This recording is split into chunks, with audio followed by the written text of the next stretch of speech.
Welcome back to our IVC Dance Masterclass live stream events. Tonight, we are continuing our series with slow motion video and dance conversations. My name is Jennifer Curan, and I'm the chair of the Irvine Valley College Dance Department. We're excited to have you join us this spring to keep dance alive during these unique times. It is important for us at IVC to find ways to share dance, even if we can't be together in person. Tonight, we welcome Christian Robinson to discuss slow motion video and dance. I hope you enjoy the conversations, learn some new perspectives, and join in the discussion by submitting questions into the chat on YouTube, Facebook, and anywhere you're watching. Christian, welcome. Hey, Jen. I am so excited to have you here tonight, mostly because we have an awesome working relationship and I just love talking about slow motion video and dance with you. So tell the viewers just a little bit about yourself and your background. Okay. You want me to start like recent, way back? How far you want me to go? Just a good overview. Okay.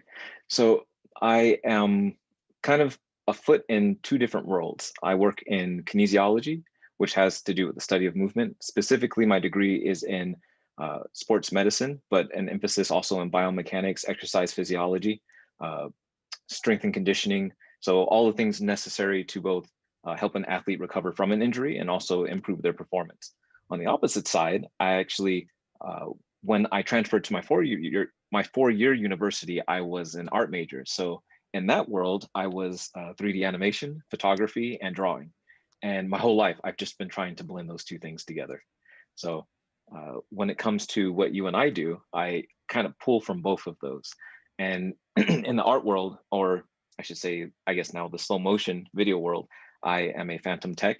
I also do cinematography and After Effects, so motion graphics to kind of add life and movement to the video that I shoot. Yeah.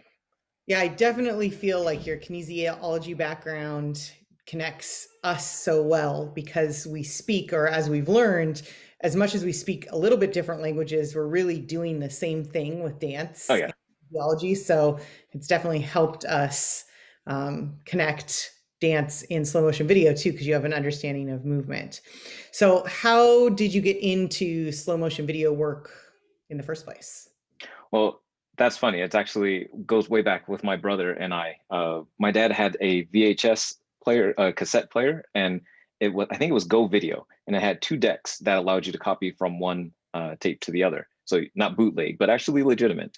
And it had a feature on there where you could slow things down and play it frame by frame. So what my brother and I used to do, we got out our dad's old VHS tape or video camera, and we would record his crash dummies slamming into the wall, slamming into cars, and they were designed to fall apart and eject.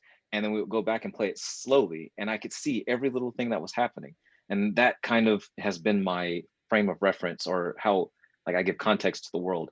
I want to know everything I can about something, but I also want to know kind of what led up to it, and then also what happens after it.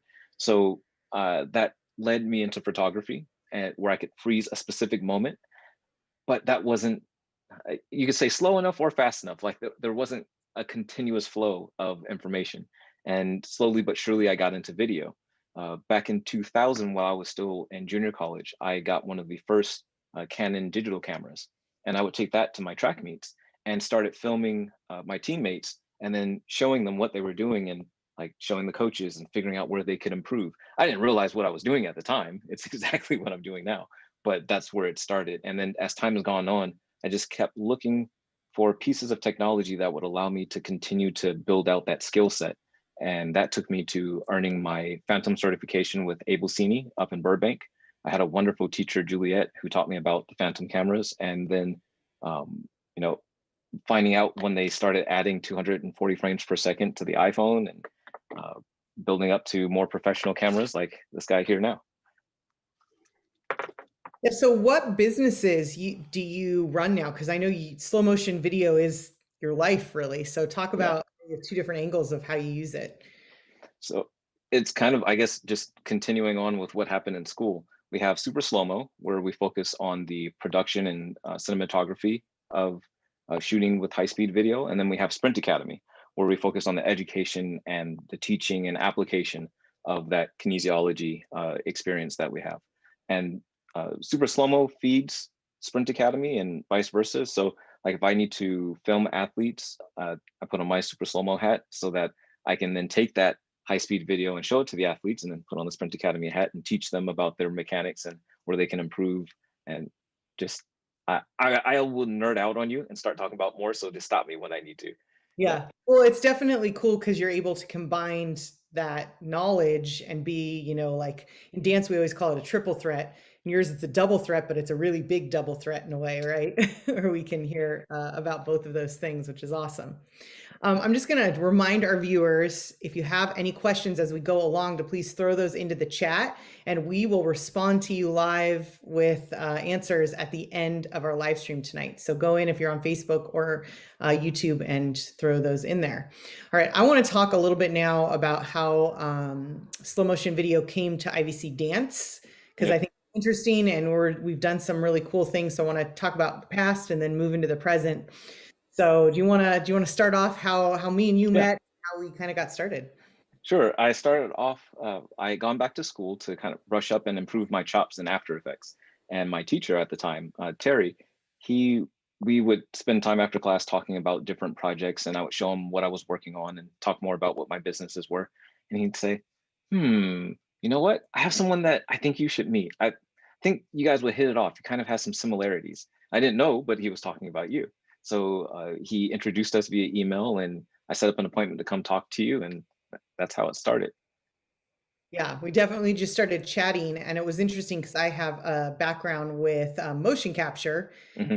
dance film and lighting. So I had like this tech background and was like, what is this slow motion video? And like, how could that translate into what you're talking about, or how, how could I utilize those skills? And I think we definitely were both nerding out a little, as you like to say, right? And just kind Yeah. of, oh, how could this work? So after we met, we kind of were like, let's play around and see what we could do. So I had a modern class that semester, and you Mhm. came and started watching class. We had all the dancers sign waivers, releasing their video footage to us Yeah. so that we Yeah. could use it and we could analyze it. And I know you not only were videotaping us, but you also were participating and just learning about movement and how we were analyzing and using movement. Come to find out, which is very similar in many Hmm. ways to how athletes use, which I think was reaffirming for both of us just about what we do and how, Absolutely. yeah, how to speak to each other, but also just we always talk about dancers being athletes, and I was like, we are athletes because, Christian is an athlete and he knows what I'm talking about and what I'm doing Yeah. is right. And it was nice to get that reaffirmation, and then also for you to just see like, oh, dance really is a sport in a way, and just using the body in a similar way, but for a different purpose. So that Yeah. definitely helped. It and one of the things that really stood out to me was you kind of underplayed it, but your technical background is really significant. Like the only other times I've run into people who have used motion capture are in the biomechanics lab. And for you to be able to interface both with the biomechanists as well as the dancers and use that technology, that's no small feat. So when I came to class, modern dance, which was more or less like I think I've said this before. The only information I had about that was from So You Think You Can Dance. I didn't know what to expect, but the prep work you guys did, the warm-ups that you did, were the same things that I've learned in my education as a coach when I go down to the Olympic Training Center and I'm watching, world-class athletes from different events. So not just like sprinters or jumpers, but throwers, uh, uh, runners, long distance, to get the body prepared to do amazing things or to work on technique. Those cues are the same, and so you have a little bit different emphasis on some of them, but for the most part you look like you had gone into my little book and gone, okay, we're going to do 1, 2, 3, 4, and that's what was amazing about it. Yeah. Yeah, which is so cool to hear because again, as a dancer, we think that we're doing those same things and that we're teaching our dancers how to utilize their bodies in the same way. And I think usually when that comes up is when there's injuries and Hmm. then we're going into PT or other things and we're like, oh, well, we thought we were doing this right. And I think we are, which is good. So then we were talking in those classes about how we could use slow motion video to analyze dance technique. Hmm. I think the big difference was when you're working with athletes, you're working one on one a lot with them or in small groups. And then in my modern dance class, I think there were like 30 Yeah, it some was like 30, 32. yeah, Yes. 30, 32 people. So it was like a Yeah. lot more dancing bodies in this smaller space. And so we are trying to figure out how that works. But I want to go back and kind of pause ourselves and talk about Hmm. after all of this, we kind of sat down and we're like, how could slow motion video work in dance? And we broke it down into 4 categories. And I think that'll Hmm. help our viewers kind of like understand our thinking. So we were talking about how could you use it to improve technique, and we'll talk about what that means in just a second. We're using it for training, which is Hmm. more of an athletic world, but we have a way that we've differentiated those two that we'll get to. Artistically, which is where I was from day one, I was like, oh, we could use this in artistic ways. And you were like, not as probably No, no, no, no. sold on that. Yeah. And then 4 in like advertisements, social media, ways to promote your program or just to make dance look cool. Because Hmm. anytime with photography or slow motion video or even video, it really can help just sell what you're doing to the general public. So those are the kind of like the 4 areas where like this is where slow motion video could fit into the dance world. Hmm. And then let's, like explore what those are. And our modern dance venture, I think when we started off, to me, it was improving dance technique. Hmm. But for you, it was training. And then we kind of like merged in the middle. So for me, Yes. Yeah. when I talk about dance technique, I'm thinking about how we as dancers analyze ourselves moving. So a big thing in dance rooms is mirrors. And IVC is like probably the worst case scenario of mirrors because we have mirrors on 3 of our Everywhere. Yeah. like literally you can't turn anyone yourself in a mirror.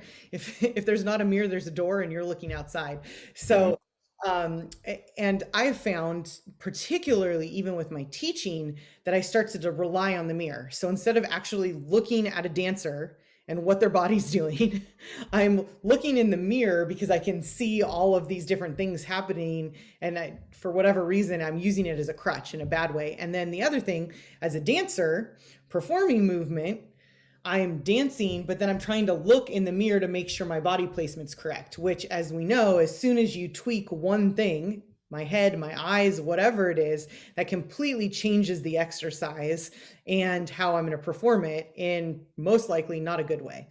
So when I was like, oh, slow motion video can be great because we can watch it that way, but slow motion video is going to take it up a notch. Now we can look at the details that we may not even be able to see in the mirror because most likely we're going to be filming things that are, jumps, turns, things that are big that would be really hard to watch in the mirror and even get any kind of information about. Um, so I came in thinking, like, how can this improve that type of technique? And you came in thinking training. So tell me, Yes. in your mind, what's the difference between technique and training? Put you on And the no, that's fine. That's kind of where we start. Like we start off kind of like here, and we kind of work. Okay, what are you talking about? How does this mean? So your technique, especially after I did some more research about it, because when I would go to class, then I would go home and study so I could learn more about what you're teaching. When I was thinking training, I was thinking more assessment to start off. Okay, because I know that dancers have to perform powerful movements, whether it be lifts, turns, jumps, and also in the landings. So our with Sprint Academy, we really specialize in being able to do assessments so that you know if the training that you're doing is working, and if it's not, you can change it, and also be able to determine how much it's helping you improve. So that's what I was thinking of more, and then helping a few select students get into a training program to help improve their dance performance. You were looking at it in terms of the technique, and I really started to get behind that because the concepts that you mentioned, like for instance, in athletics, we almost never have a mirror. Like that's our mirror is a coach telling you you are or are not doing something correctly, or you're only going by the result. Like I scored the goal, I won the race, but that doesn't give you context for the quality of your movement, just that you did it and you had a successful outcome. So what slow motion video allows you to do is capture an objective view of what's happening and be able to take yourself out of it. I mean, once people get over seeing themselves so slow, like you get those things like, oh no, my jaws are just moving up and down, or that's what I look like in slow motion. But once you get past that, you're able to have just a clear representation of your movement. And what I started using, the main reason I actually started super slow mo was to help resolve an argument that I saw time and time again between the athlete and the coach, which was the athlete saying, I feel this, and the coach saying, you're doing this. And they were just arguing all the time. But once I filmed them and showed both, they were able to say, that's what I feel. And he's saying, that's what I'm seeing. And they could come to an agreement. So, like you mentioned, if you're in the mirror and in athletics, what we say is where your eyes go is where your head goes. And where your head goes, the rest of the body follows. So you can only imagine if you're trying to lock yourself into a certain plane and do a motion, like you said, it's always going to change. So being able to just let that go and then still come back and see something objectively, that made sense to me. So you won me over on that one for sure. Yeah. Yeah, and I know with turns in dance, when we're first teaching turns to like beginner dancers, it's the same Mhm. thing. I always talk about like staying in your lane, or like, if you're driving your car and you look off to the side, most Yeah. likely your car is going to veer off That's a the great road. example. Yeah. So if you're spotting, you have to keep looking and putting your focus where you want to end, where you want to go across the floor. And again, but as a dancer, then they want to see, well, what do I look like doing this? And then Yeah. it throws it off and you're not able to do turns at all. So the analogy of following the head and the eyes is so key. And that even can translate to just to performance stuff for dancers, because as soon as you change your focus, you can completely change a movement Mhm. and what it looks like and its aesthetic and everything. So we don't want dancers looking, just straight in where the mirror would be, even if they're on stage, because unless that's what the choreography had. So we started there. And then as we get into looking at dance, I know the big thing that I think was overwhelming for us, and I know we have a video example of this in class, was watching so many bodies move at one time with slow motion video was like, oh my gosh, like who and what am I even supposed to be looking at? And then I started realizing the nuance of music. So music is really heavily influenced, obviously, with dance. We're using it in class. But even if I'm saying move on the one, move on the three, whatever count, everyone's interpretation of that is slightly off. Different. Everyone's clock is different. Yep. Yep. And so this video that you're watching now, this is our class. They had a movement phrase, they had counts. When we watched them do this in person live, they look like they were dancing together. And then we're watching this and I'm like, oh my goodness, they're not together at all. It's like there were no counts and they were just doing what they wanted to do when they wanted to do it. So, but I couldn't see everyone. I couldn't analyze, I couldn't really give the whole class good feedback. And then when they watched it, it was kind of like the first part you were talking about where they were just looking at it going, wait, that's what I look like. Mm-hmm. And so it wasn't quite as beneficial as we'd hoped. We were like, well, this is interesting. It's told us some information, but like, how would I really utilize this in a dance technique class? I don't know. So I know you've had some thoughts though, like who could use a group dance work in slow-mo? Oh, well, a couple of things. What we excuse me, what we figured out was that there's so much information that you're capturing that it really isn't beneficial to have a large group, like 30 something people. And I already figured that out in my athletic practice. I just hadn't thought about it for dance. So in a group of four, maybe six is kind of pushing it, but four or less is ideal. But as we were talking about this, what I realized is for like hip hop groups or groups where synchronicity is a huge, important factor, it's really useful because now I've seen like the behind the scenes of groups trying to get their timing down. Excuse me. And they're always there's always someone pointing out, okay, you were off beat. And that person's going, no, I wasn't. Again, that goes back to that conversation with the athlete and the coach. And when you just set a camera up, you set your iPhone up 240 frames per second and let it play, it will very easily tell you who is and is not on beat. It's simple because you're recording at milliseconds, and that's almost like the eye can pick that up. You can be watching a TV show that might have a delay in the broadcast and still know whether or not somebody is on or off in a group. So that I think that's probably the most beneficial place for it to be used. Yeah, I was thinking, man, I bet you those guys that are competing on like some of those TV shows right now are definitely utilizing Oh yeah, slow for video. sure. Get even just the elongation of the arm, the position of the arm, and like how it's getting into those movement ranges. It's not always about just what you see at the end, but the articulation of how the movement gets there. And they Yeah. could see the timing and the articulation so easily. So I for sure think that's a great use. And if they're not using it, we should have like copyrighted this, right? We should If only. Yeah. So get on that. So we definitely decided that it needed to be something that we could work with like individual dancers that wanted to really improve technique. So like private lessons where Mhm. you're really coaching someone to get to that next level is where it could really help analyze the technique. And unfortunately, at the college level, we don't really work in, or at least at our program at IVC, we don't really work that way. There's not a lot of one-on-one coaching. Even when we moved online, I remember being really excited thinking like, oh, I could use slow motion video, but then how do I get the slow motion video from the students? How much time do I have to analyze every single person's slow motion video?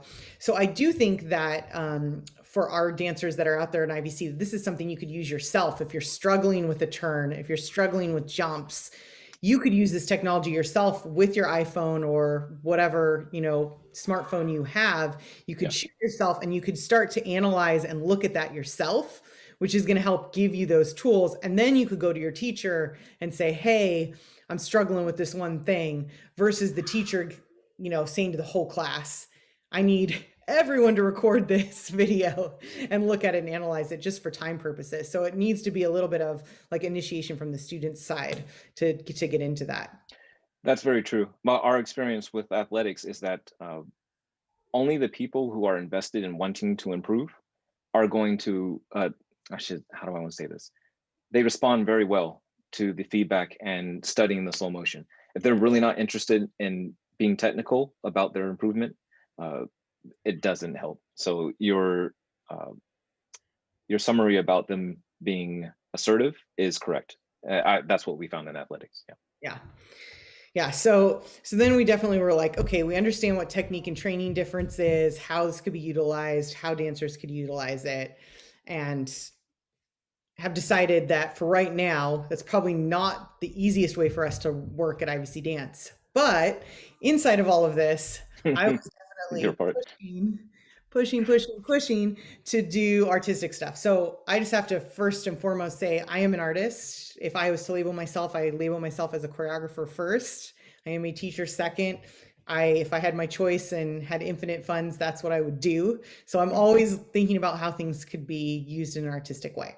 So I, of course, was like, slow motion video, this could be really cool for dance. Part of why I got into motion capture is because I wanted to do work live with capturing movement and seeing it live translated into a 3D form. So I was like, slow motion video is just going to fit right into that thing. And you were a little more like, I don't.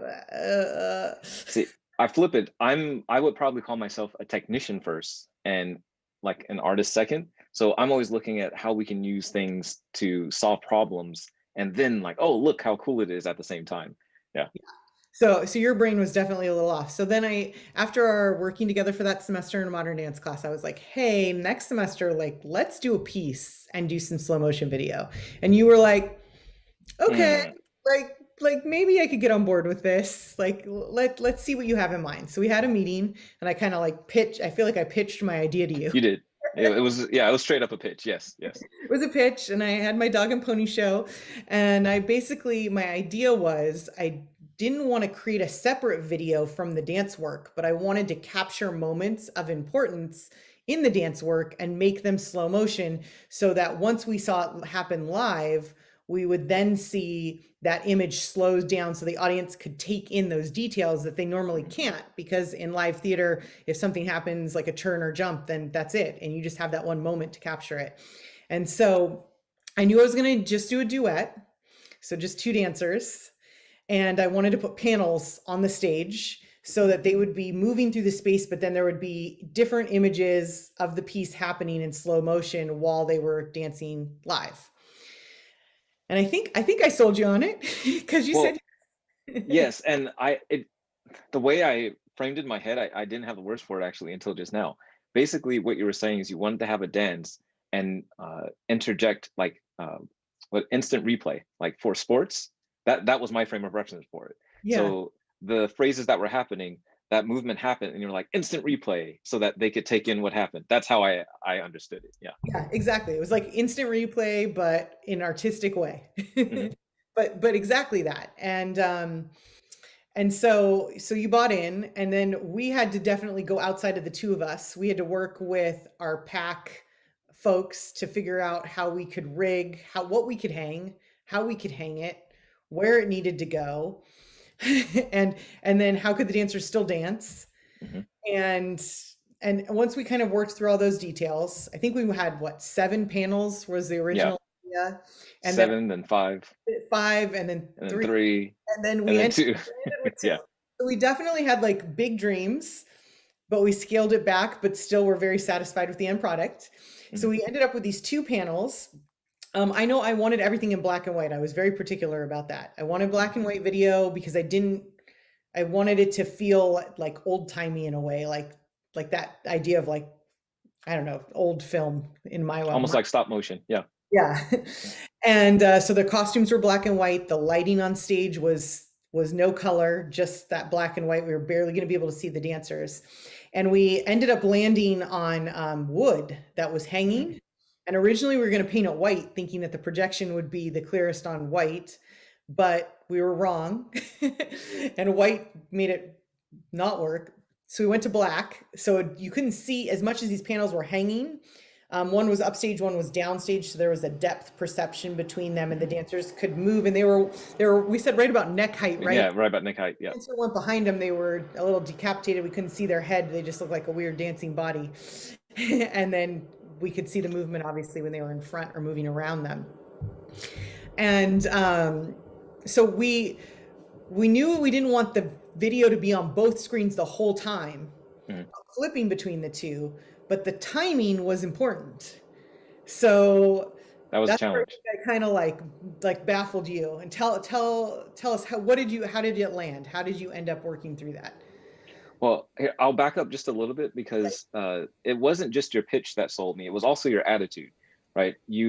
Because you were assigning I don't want to say this. The role that I took on was cinematographer, but then also kind of producer or schedule for our schedule, and that was a new level of responsibility for me. Before I've been a camera operator, right, but not the cinematographer. You were the director. Essentially, that's what our roles were, and you had a clear vision for what you wanted, or I should say, you had a level of execution you wanted to achieve, but then everything else was you were okay with, we're going to try it. If it doesn't work, then we'll just roll with it.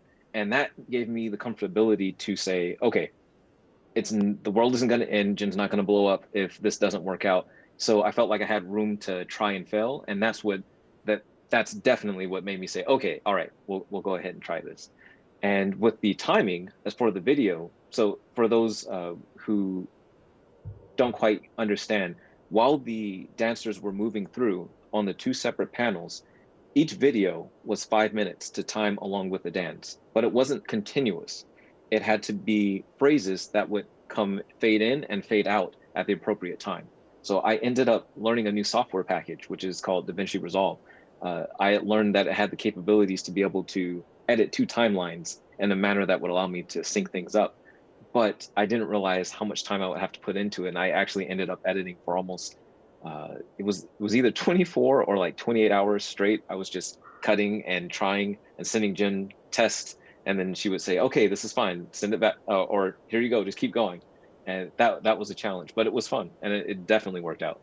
Yeah, Yeah, I think you said at one point it was 36 hours. So I think yeah, you're not quite remembering how much time you put into it. And it was a lot of time. it Yeah. was definitely an experiment. I feel like we went into the collaboration knowing that it was an experiment and that we were going to be okay with whatever the outcome was. In fact, I think they even performed this piece in a performance before our final performance without the video because we were still in the midst of getting it all set up. Yeah. And part of it was to our timeline. We wanted to film it in the actual space. Well, we attempted to film other locations, but we wanted it to look like we'd captured them in the space that they were performing. And so we tried outside, and I think we did that once or That twice. didn't work. It Yeah. wasn't the light; it just wasn't going to be the same. Then we put it in our black box theater, but there was always other things like Hmm. props, or it just didn't look like the same space. So we had to wait until the stage was set for our actual show to be able Was to it film. 2 weeks? It was, I think it was less than 2 weeks. I Two think weeks. Yeah. Yeah. it opened on a Thursday, and I think we needed to have that video by the Tuesday before for dress rehearsal with pictures. Right. So, and we got on the space, I think it was 1 week. I think we had 1 week. 1 week. Yeah, that makes sense. Yeah. So we ended up doing a lot of practice. We played with the dancers. I know I had rehearsals with them separate from you. We worked on our movement, and then we had phrases that we knew we wanted to shoot in slow motion: Right. lifts, jumps, falls, turns, some feet detail things that were going on. And then the dancers were just awesome and would come in, and we'd basically be like, do that lift again, do that lift again. And we'd try shooting it from above, try shooting it from below, try moving with the shot. Do we like it here? Do we like it there? Do we want to get close?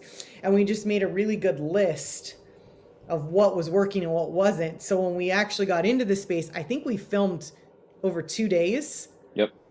and it was maybe 2 hours each day. It was very short, if that. And it wasn't 2 hours of continuous shooting. We had to take breaks. Yeah. Oh, so I think total we were in the space 2 hours, 2 days.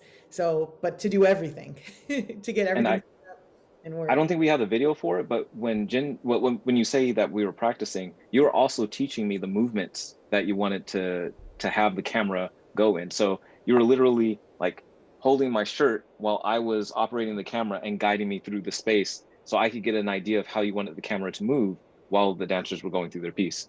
Yeah, it was the tempo, it was the timing. Hmm.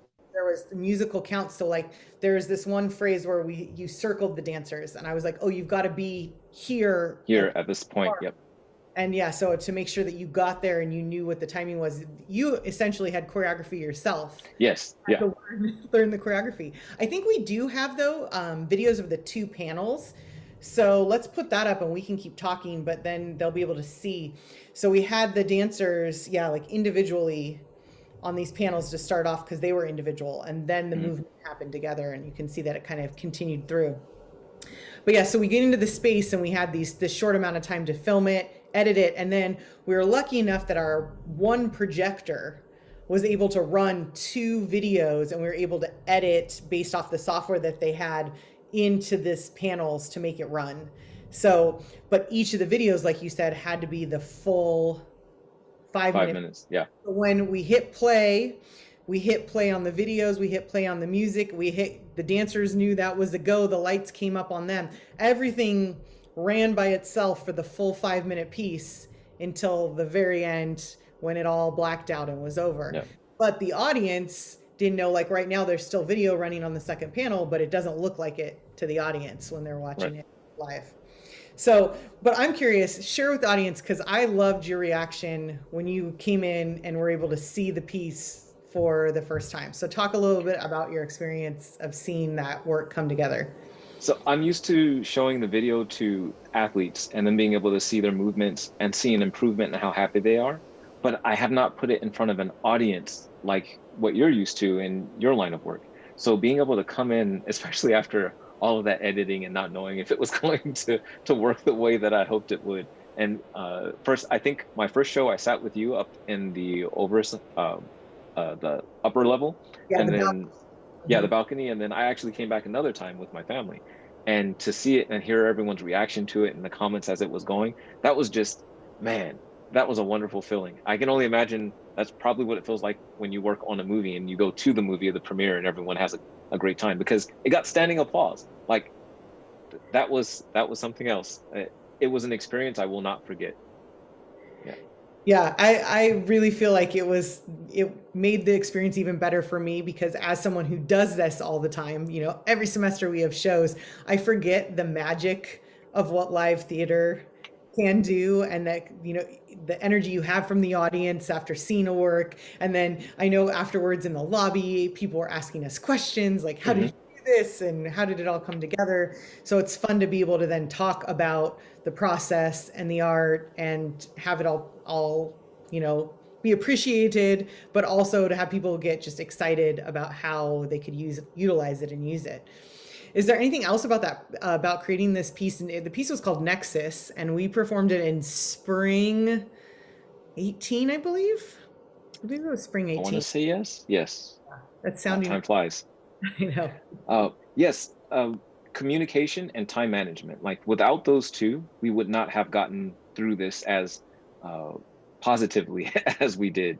Because along with your flexibility, one of the things that also made working with you so much easier is that you were willing to sit down and do the three things. So we had for the audience, we had a process that we worked out, which is at the beginning of each week, we would meet for like 15, 20 minutes and talk about where we were, what we wanted to accomplish for the week, and then write down three things we would pick out three things from that talk for each of us to accomplish and work through those. And then the next week, we would follow up on did we get those done and continue on down the line. And that allowed us to be really judicious with what we chose to tackle and make sure that we were cutting the fat. And then also the communication. Jen, you did a fantastic job keeping me in the loop because I wasn't familiar with all of the theater terms or the different roles that people have, but you introduced me, like you said, to your costume design, to the stagehands, to the tech people in the theater, and being able to interface with them directly allowed me to ask questions that I needed so I could do the work and get to the level of production that you wanted. So those two things were imperative for our success. Yeah. We're really lucky at IVC. We have like a really great support team in our theater. So we have technical directors, we've got people that are helping set up the backstage area, we've got people that are running the show, we've got some gurus that come in that know, how to run the video and the projector. I know we had a special guy that was in helping us get that set up, because then we had a technician who actually ran it during the show, who was different but didn't have the same expertise level. So it definitely was a team effort. It wasn't one person that made the No, whole not at all. happen. I think my big takeaway from that was time management. And I just have to plug your Oh, little the time accountant. in fact, Yeah. I even still this week I brought it up in a Zoom meeting that I had, because I was like, I'm a yes person. And Mhm. so you really pointed out to me there's only 24 So hours many. in a Yeah. day. And, if you want to commit to this project and you can lay out your normal week, okay, Monday, you've got 24 hours. How much are you going to sleep? When are you going to eat? When are you going to, are you going to Hmm. exercise? Are you going to do this? You got your work. Now, how many extra hours do you have to give to this project on this day? And I was really like, oh, okay. But it made the project seem so easy, because I Hmm. had a very realistic idea of how much time that I had. And so then I wasn't, doing what you did because of the video editing, Yeah. like 3 nights before, trying to cram it in. So with video projects, as much as we do all have things that, end up having to get done last minute and there's extra stuff, but that idea of really trying to pace yourself and know how much time you have, but then setting the expectation that if I run out of time, Hmm.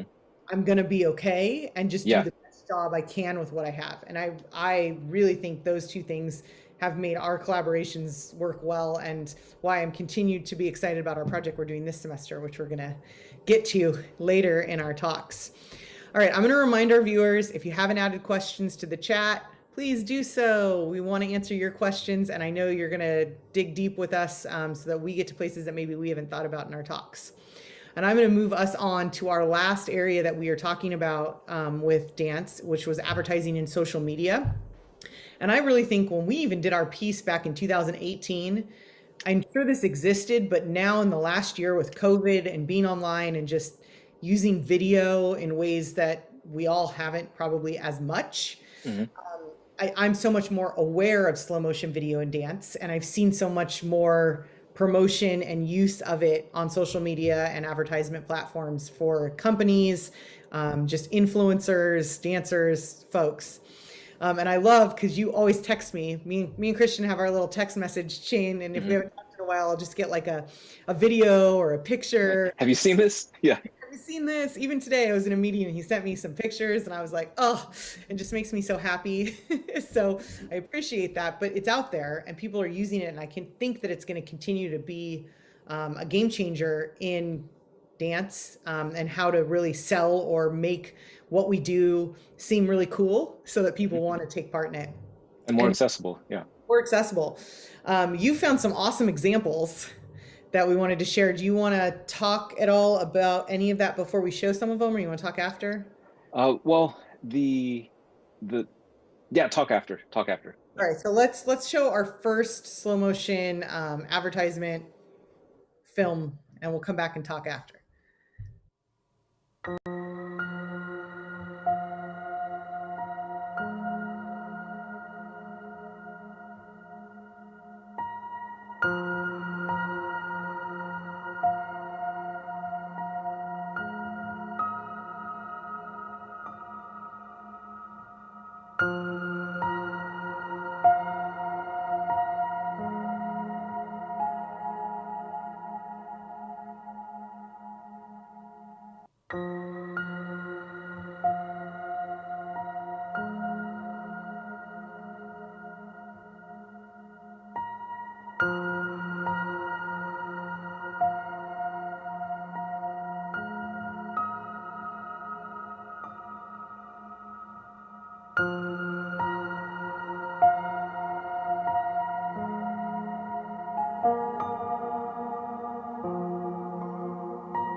Wow. So watching that is just takes my breath away because all of the technical elements and beauty that we see in dance, I feel like I can see in that. The lighting, the way that Mhm. we've talked about how you can see all the muscles in the body, Mhm. how everything's just, oh, Yeah, the anatomy is amazing on those videos. And also the camera's not moving. The cinematographer and director are allowing you to just focus on what the dancer is doing. That's the emphasis there, and it's beautifully done. yeah, it really is beautifully done. I know we didn't talk about this earlier, but maybe we could throw it in here, talking about the planes of the body and how, Okay. yeah, how that works. Because I know in dance we utilize this. I don't think maybe as much as athletes do, but we definitely talk in our conditioning classes about planes of the body and how we utilize it. But talk a little bit about that because I think that in even that video we can see that really clearly. Yeah, the planes of the body for anatomical purposes, like if you're going to med school or any kinesiology class, you learn the different planes so that when you're describing the body, you have a frame of reference that is similar or in context from the other person. So you have the frontal plane, which is if you bifurcated the body from the top to the bottom, front and back. You have the sagittal plane, which goes straight down the middle. And then you have the transverse plane, which is if you went straight across. So rotation this way. And just we teach this to all of our students. Whenever I do talks, I always explain this because just having that bit of information makes it easier for you to understand what you're referencing. So if someone says performs a movement and it's off, you can start to use the planes of the body to help them understand where that movement is off and how to get it back on track. Also, when you're filming, so for instance, if you said, I have a dancer who, something's happening when she turns. We don't know what it is, but the turn just doesn't look right. Well, I know that's happening on the transverse plane. So I automatically have an idea in my head where I need to put the camera so that you can see what you need to see. Yeah, it really helps. What's interesting too is watching the video that we just did and thinking about how you could divide the body. As Mm-hmm. I'm watching it, I can almost like picture these images that we're seeing, like just slicing his or her body, and You watch. just gave me an idea for another video. Okay, see, Yeah. new project. Because it's really interesting to put those pieces together. Um, and the last one we watched we could see all of that. So talk a little, in that one they had really clear lighting, so talk a little bit about how the lighting played into that last video we watched. And I really would like to have been on set because when you're filming with high speed video, you have to have a lot of light. The way it works is for photography or for video, the light, the stops is what they call them when you move from one level to an either up or down, is called a stop, and that stop is twice as much as the previous one. So it's not like 1, 2, 3, it's 2, 4, 8. And to slow them down, that looked like it was about 1,000 frames, maybe 1,200 frames per second. That is a lot of light, a whole lot of light. So to be able to light it in such a way that you're still able to see the striations, everything's not blown out, and at the same time not melt your dancers, that's impressively done. Yeah. It's beautiful to watch, and I kept thinking the same thing, that had to be so much light Mhm. in order to capture that. So we've got a second video to watch, and I think it's captures some different elements, so let's go ahead and watch that and we can talk about that one.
Wow. I just love the elements of that one that really stand out to me are in the parts with the I call it rosin in the beginning, some type of dust. I'm sure they could have used flour or anything, but the see the air particles just capture the air as they fall, and then she throws dust later, but then the fabric as well. And even the above shot where we're seeing the fabric of the skirt out into that full circle, just it to me it's almost like combining photography and film, because you can just see those moments and how they're like, I always talk about dance with dancers, there's picture moments, things Mhm. that the audience is going to remember, but this allows it to be like picture moment, everything's like just so perfect looking. It's got that feeling overall to it. The way before I knew high-speed video was a thing, the way I used to describe it was a moving photograph. And when I'm creating something, that's what I'm aiming for, is a moving photograph. As clear as a photograph is, but with the motion of video. Yeah. Yeah, and that's a perfect way to describe it. And I love that because I like to think in dance, I talk a lot about flip books with the dancers, and that you can Hmm. pause and give that audience, the moments you want. And with so Hmm. much video and ramping, you can do that. It's like speed it up, pause, and really do take that slow motion of that image that you want them to see that movement and action through, and then, guide the eye right back out of it in a way that you can't do that on the proscenium stage. I can't make the audience see, one particular thing, but in video I have the power to do that, which is Yeah, if awesome. you can crack gravity, then you could, but otherwise, because I use that technique for Nexus to be able to highlight those moments. Usually they're what we would call an athletics power moment, something that's very explosive. So when one of the dancers is taking off, allow that power to be expressed and then slow it down at the apex and then let it ramp back up as they come out down out of it.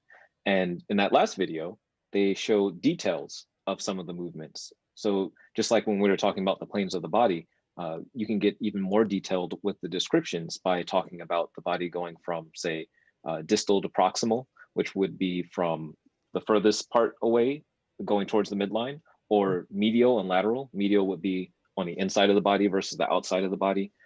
Extension and flexion, like the different movements that the body performs as well, or the different joint motions that you have. So when you're talking to me, I can take these anatomical terms and turn them into movement for the camera to be able to get a more accurate shot. Yeah, the best to show that range Hmm. of, yeah, which is so cool that you have those two backgrounds again, because a lot of video people wouldn't necessarily know how to translate those planes in the same way that you do because of your background in kinesiology. So that's awesome. All right, so now we're going to go on to the stuff that I know everybody's probably already asking questions in the chat about. Equipment. How can we use slow motion video? So tell us how we can use it. Well, things have come a long, long way from where they were when I first started. Now everyone's carrying, well, almost everyone is carrying a smartphone. It doesn't matter if it's an Apple phone or Android, Samsung based. It, they can shoot anywhere from 120 to 240 frames per second. And 10 years ago, 240 frames per second was the gold standard for a biomechanics lab. So you're talking about being able, and you know this because you dealt with them, talking about hundreds of thousands of dollars of equipment is now the equivalent of what's in your pocket. So that's the first thing. No one should feel intimidated that they can't afford to rent or buy an extremely expensive camera to shoot slow motion because you have one on you. Also, action cameras, GoPros, Yees, um, Sony action cams, 360 action cams, most of them can shoot at least 120 frames per second. So when it comes to being able to experiment with slow motion, sky's the limit. You have so many options that don't break the bank. And if you usually if you don't have it, you know someone who you can ask, can I borrow that for like an hour or so? Yeah. Uh, and when it comes to your settings on your phone, I recorded a little video just to guide people through, and it's going to be quick. So don't feel like you have to keep up. I just wanted to give an example. You can always jump on YouTube or Google and search, and there will be people who will give a far more detailed explanation than this is. So you can just go to your settings and search for your camera. And when you search for camera, it'll take you to the actual settings for your camera. And you have the options in there of being able to go 720 or 1080p, and also which codecs you want to use, but you don't have to worry about that right now. So I mean, I feel like most people have been in their camera. Maybe they just haven't been to this section, and it's really straightforward. You want to turn on, I think it's instead of HEVC compatible, you want to go with the easiest way to share it with your computer so that you don't have a problem transferring it and it not sharing the high speed information the way it needs to. It also keep the file size a little bit smaller. And other than that, you just turn on your camera, switch to slow motion, and go for it. Yeah. Yeah, which is so awesome. I know the Nexus piece, we shot that all on a 7 plus, 8 No, plus. 8 plus. This phone right here. It was this phone and this device, which is made by a company called Free Fly Systems. It's called the Movi Cinema Robot. And I'll just pop it in real quick. It was literally the first part. We were trying to use a Zhiyun crane, which is another, this is called a gimbal, a 3-axis gimbal. And I kept telling you, hold on, there's another thing coming out. There's another thing coming out. And it came out in time. Actually, that seems to be a pattern. Came out just in time for us to be able to use it. Yeah. And this is it. This is what that was shot on, that entire film. Yeah. And this is cool enough that I have since purchased one myself and I used it. I created another piece in spring of 2019 where I had video projection and dance happen and I shot it myself with my dancers. It didn't have slow motion, just regular speed, but I used the gimbal for that and shot around IVC's campus. And it's a great way to keep a steady hand and be able to have movement of the camera. But I've also found great use in that since we've been home with COVID. And if I have to shoot videos of myself, I can stick my phone in it and use it as a great tripod in a way, Yep. if I need to as well. So if you're interested in getting one of those, there's lots of different ones out there, different price points. But we can Yeah. share that information. And if you have any questions, feel free to contact me. I have no problem like helping you figure out technically what will be a better solution, because this was probably the priciest of the gimbals that were available at the time, but it fit our particular needs, specifically mine, both for the project and afterwards. But there are other ones who are like a third of the price, but may do what you needed to do. And we also use these, which are lenses that allow you to augment your iPhone's camera or your let's see, just show it this way. But you snap on a case real quick, and then you just take the lens, and the lens snaps in here, and you twist lock, just like that. And so when I say we shot on this, this is actually the setup we had. So all of this together, but it works amazingly well. I had no idea how it was going to work, and it worked out really well. Worked out really well, and definitely think that it's something that dancers today could easily use and then keep reusing for years, even though I know I have upgraded my phone to an 11 Pro. I still as well use this, the same setup, and my lenses still worked. All I had to do was buy a new case to fit my new phone. So the lenses and everything still work. So it's great to see it compatible as you continue to upgrade your phone and everything that you use. So let's talk a little bit more about equipment and video. I know you have more to share because you could probably do a whole. Oh yeah, I could. On that. Yes, I could geek out on this. There's actually a video I'd like to roll so that people understand the terms I'll be using later on. So we can roll that now. That would be great. So basically, how do you shoot slow motion? Well, basically you have to do what's called overcrank your camera or shoot at high speed. So you're saying high speed is slow motion? Yes, basically they're interchangeable terms, and it's because to go slow motion, you need to shoot at a higher frame rate.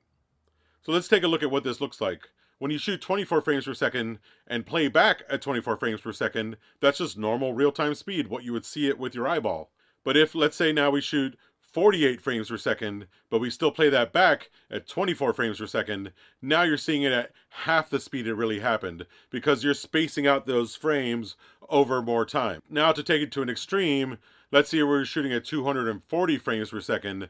Now that's 10 times the frames as you were before, so you're actually shooting 10 times slow motion. So that means those 240 frames, when you play them back at 24 frames per second, will play back for 10 seconds in what you captured in 1 second. So on this Phantom right here, when we shoot as high as, let's say, 960 frames per second, that is 40 times slow motion. So an action that took 1 second real time will play back for 40 seconds, which is kind of crazy. So I believe I'm pronouncing his name correctly. That's Steve Giralt. And he does a fantastic job. That video is actually a lot longer of explaining the details when it comes to shooting in high speed. But the main takeaway I want you to understand from that is you're playing with time, and you're either compressing the frames that you're capturing or stretching them out. And then when you are experimenting with high speed video, start with a goal in mind. Like, what would you like to actually capture? What is it you want to see? It doesn't matter if you know you can do it or not. The question is just, what do you want to see? And then you start working towards that goal. Once you figure out what you want to see, then you can start asking yourself, okay, about how fast is this moving? And a good rule of thumb is, as you're working with, say you're using your phone, it's normally set to either 24 or 30 frames per second. Just do this in front of your phone. And right now, probably on the screen, my hand is blurry. If it's blurry, that means you're not able to see what you want to see yet. So then up it to 60 frames per second. And when on playback, when you're recording, it's going to be blurry, but on playback, wave your hand. If it's blurry again, then you probably want to go up to 120. And you keep doing that until you can kind of match the motion with the speed that you're trying to capture. And that's how you can, just without having a great deal of knowledge, figure out what frame rate you're trying to shoot at. After that, you have to consider how much light you need. So I believe I mentioned this earlier with the previous video, but high speed video takes a lot of light. If it looks okay for you and you're shooting just a normal video, it's going to be too dark when you're doing high speed video. So the easiest thing you can possibly do is shoot in sunlight. Yeah, no, that's definitely going to be the easiest. I had several other ideas run through my head, but no. Sunlight. Is it going to look pretty like you see on the videos? Absolutely not. There is a lot of technical skill and experience that goes into making high-speed video look great without melting your subjects. There's a picture I meant to include, but it shows old school high-speed video where they actually are using film to shoot their video. Or, yeah, they're using film to shoot their film. And the lights are just ginormous. Each one looks like a sun, and it's just beaming down, and you see the actors just sweating buckets, and they could only do scenes for a small portion of time because they would melt if they tried to go for any longer. So I say all that to say your light is your most important factor, just after having a camera that can capture that frame rate. That's where you want to start. Just go outside. The third thing is, don't move the camera initially. I got caught up in this. I was so excited because I'm a kinetic person when it comes to my visual language. But initially, just set your camera and let it record, because the amount of information you're going to be capturing when you're shooting in high speed is enough that where you start moving, it will complicate things. So let's see. Yeah. 1, frame rate. 2, lighting. 3, keep your camera stable, and experiment. Be willing to fail. Hit record, see if it worked, go back, do it again. Another consideration you should have is how much space you have on your phone, or the memory card for your camera, or your computer that you're storing it on, because shooting in high speed has a large storage deficit associated with it. And I think, Jen, we ended up with, what was it, like 20, no, I want to say 20 to 22 gigs of data that I had to back up and then figure out how to transmit to you, which what Jen alluded to when we were talking about shooting video for the class. There was just so much information, so much data, especially when we were going for a minute or two for a phrase of a song, that we hadn't considered how much information we would be storing up. So also keep that in mind, and be okay with deleting stuff. Delete it, try it again. Delete it, try it again. There's literally no penalty now, because these phones, they're amazing. They really are. Yeah. Do you want me to get more into the weeds, or is that about where you wanted me to stop? Well, let's go into your chocolate milk example. And Okay. Yeah. I think that's such a clear example for them to see the different levels. Yeah. So the chocolate milk example is shot by Chris V, and he's showing what the different frame rates look like in comparison to each other. And it's actually not 3 separate takes. It's 1 take, but he slows each one down, or he slows the same take down to different frame rates so that you can see well, what the difference in speed is. So it's the Go same for thing, it. Yeah, but that's just 120 frames per second, 480 frames per second, so 4 times as slow. oh, that flip. It's like a And mom's then work. the shatter, and 1,000 frames per second. And so you can see all of this happen in the 240 frame per second clip, but you just don't have enough time to take it in. It's incredible just how much detail is happening in the world around us every day, but we're just not used to that frame rate. Yeah. Ugh. It's like we're missing all these details that are just happening around our life over and over and over again. Yeah. Just keep thinking. So ironically, my best thought of this is I fell on my driveway a few days ago. And now we all have Ring cameras and things like that, right? Yeah. So captured on the Ring camera. As soon as my husband pulled it up and was laughing at it, I was thinking, man, I wish I had that in slow motion because it would have been really, I did a whole front roll and out of it. But what it felt like, when you fall and things happen and you have those moments where you're like, no, Hmm. and slow motion video really is everyone else being able to see those moments in your life where adrenaline kicks in and you just remember all of those little pieces happening, but we don't ever see that in No, the well, that's flow state. Like that's a state of consciousness that your brain kicks into when you're experiencing, from my understanding, one of two things, like that flight or fight response, where you, like you said, the adrenaline kicks in and you need to process information quickly to make a decision for your survival, yeah, or uh, when you have practiced a motion or an activity so much that when you're doing it, everything else just feels it. Time literally starts to slow down. I've experienced that as an athlete.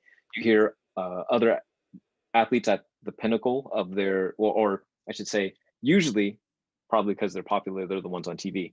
You hear the guys at the top or the women at the top who have achieved uh, just domination over their field. They talk about that. Like, oh yeah, everything was moving slow. I could tell what was going on. Like I could read the letter on the guy's shirt as he was going past, that type of thing. And high speed allows you to not have an internal reference for it, but an external reference for it without having, the key to unlock flow state. You can have that superpower all the time. yeah. And in dance we talk about that a lot, so I think it really is transferable to dance. When you first learn choreography, it'll feel so fast, like you could Hmm. not be able to get on the music count and where you need to be, and oh, it just feels like that. And then all of a sudden there's a point where it feels like you're always early, and that's the point with the dancers where I'm like, it's gonna feel slow, like you're gonna feel like you're out on stage. And that's my favorite part of performing a Yeah. piece I've done over and over again, is that it's like time stands still when I'm on stage, and when I'm performing that one piece that maybe 5 minutes, 20 minutes, it feels like a lifetime. But I Hmm. can really just pick up on all those moments, even as a dancer in seeing the audience and their reaction and what people are doing certain things, because I'm so out of body in a way where my body's just doing the action that I have the ability to focus on all of those things. So it happens in dance too, and slow motion can just capture that feeling, which is so cool. All right, so I'm going to remind our viewers, put those questions in the chat. We're going to talk a little bit about our current collaboration. So we're back at it this spring 2021. I'm like, where are we? Spring 2021. That's where we're at. We're actually going to be doing our filming next weekend. It's another artistic collaboration. There is no title for the work yet. But I decided this time we're doing it a little different than last Hmm. time. There's 6 dancers, but they will all be shot individually. So there's no partner work due to COVID. Everyone will be isolated.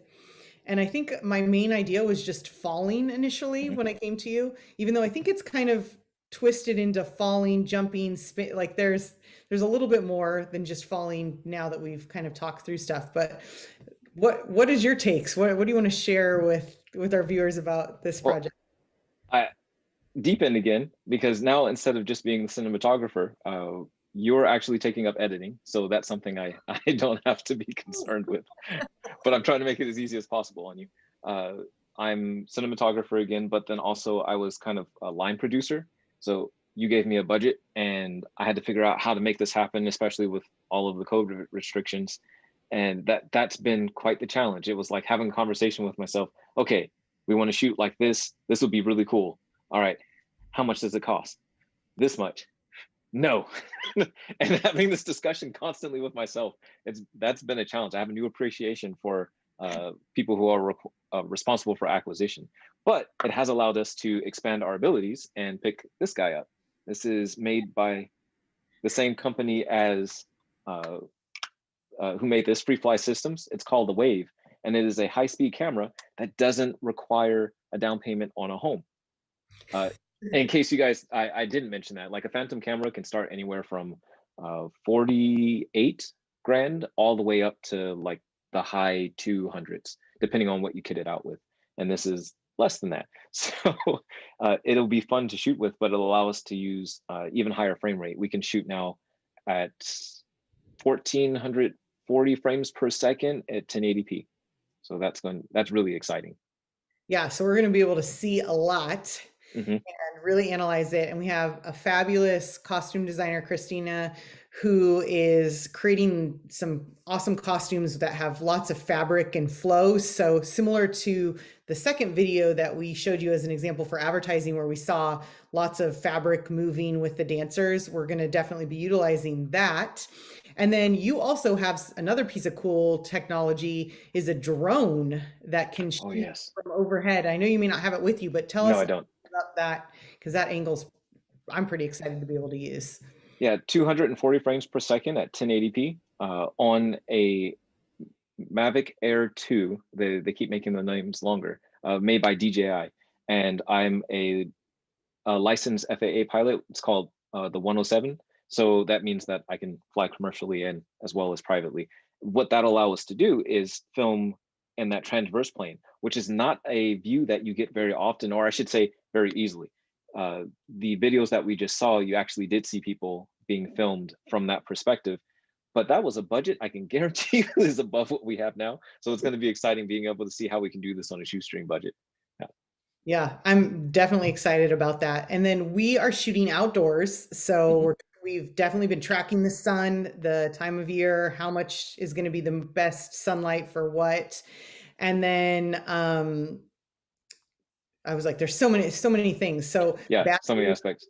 yeah, battery life, how to get everything scheduled. And we're Yeah, doing filming all of it in a 2 day 2 day period again. Yep. period of time. Again, we somehow stuck with the 2 day, but more time. We're going to probably be, well, we'll be together for about 8 hours, not filming that whole time, but with Right. all the extra work that goes in with that. And then I'll be editing it in Final Cut Pro. Mm-hmm. So you will have to format and get me the footage off the camera. Yeah, I have to transcode it Yeah. because it comes in Cineform. Well, it comes in a more or less proprietary format, and then I have to transcode it for you so that you can use it and it won't bog down your machine. We have to make sure that we have enough power because we're not going to be able to use mains, which is just film talk for an outlet to charge. Uh, and I guess going along with the camera, this will be my first time building a cinema rig like from the ground up, uh, from just the camera to the cage to the monitor, batteries, yeah, all of that. It's really cool. It's actually I've had to do the like three things thing for myself. Again, that producer versus cinematographer role because I could get lost in details with this camera. It's like, no, just got to get it so we can film on Saturday and Sunday. Yeah. So we're trying to limit ourselves. And then this piece will be debuted in our final live stream this semester in May, on May 7th. So if you guys want to come back and check it out, then you'll be able to see what the final product looks like. And then we'll have it on YouTube after. So 'Cause hopefully, we don't know yet. we don't know yet either. We're Yeah. excited to see. It's definitely taking it up a notch. And then I'm excited because this one's going to be for film. So it will live in its full entirety once it's done. Whereas our other piece was done on the proscenium stage with live and video together. And unfortunately at this time, that's just not an option. Mhm. But I want to take us over to our questions. If you Yep. have any final questions, please jump them in right now. And I'm going to start asking away and see what we've got. All All right. right, got Marcy from YouTube. Do you primarily use an iPhone to record slow motion video or DSLR camera, or what do you suggest? So I know you talked a little bit about that, but are maybe some other cameras and things that could be used? Oddly enough, typically your cell phone camera is going to have a higher frame rate than a DSLR. DSLRs were designed to mimic film cameras and typically will shoot at least up until the last couple of years, they'll shoot at 60 frames per second. Some of them now do shoot at 120 frames per second and maybe even 240 or 480. No, not many at 480, 320, 320 frames per second. But those are very costly. So typically a DSLR won't cut it. It will be either an action camera or your smartphone that will have that capability on a smaller budget. If you have a bigger budget, then yes, there are Other. more options. Yeah. All right. Jace from YouTube, have you experimented with filming overhead? Could that offer any more insight to than a straight on shot? So Absolutely. Yeah, yeah, and what's really nice about filming the different planes is when you can have more than one camera setup, so a multi-camera setup, so you can sync those things and actually correlate the movements that are happening. Uh, you can move around and shoot different angles, but as you know with dance, sometimes that movement will be a little different each time. So the closer you can get, and we do this in my practice for Sprint Academy, the more you can represent one moment in time from different angles, the more accurate a picture you can create. Yeah. no, which is definitely hard to do in dance, getting us to be exactly the same. Yeah. All right. Did you okay, so this one's kind of coming back to me. Did watching any slow motion influence or change up choreography? I'm going to say yes in general to that for me. Watching, especially entrances, exits, those small, what I call the and phrases or the things that slow motion video can definitely help clear those up, make transitions easier. But I think also just film in general does that. I definitely know in my process of creating choreography, I love to videotape and then take it home and watch it because there's things that get captured on film that I just don't see happen in the moment. And the audience is going to always see different things. So it helps give me that perspective, but it's also where I film from.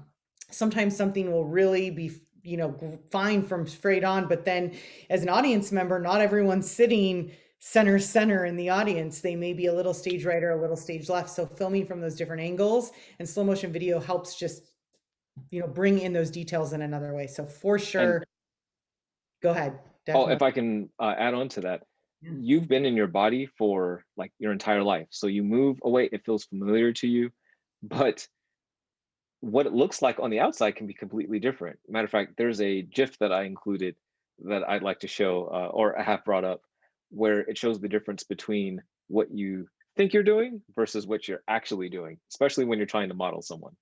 Uh, Yeah. it's kind of like a laugh, like when you're around your family all the time and you laugh, no one thinks anything of it, but then you go out and people will look at you and like, that was a weird laugh. You're like, that's not weird. No one thinks that's weird. Same thing here with movement.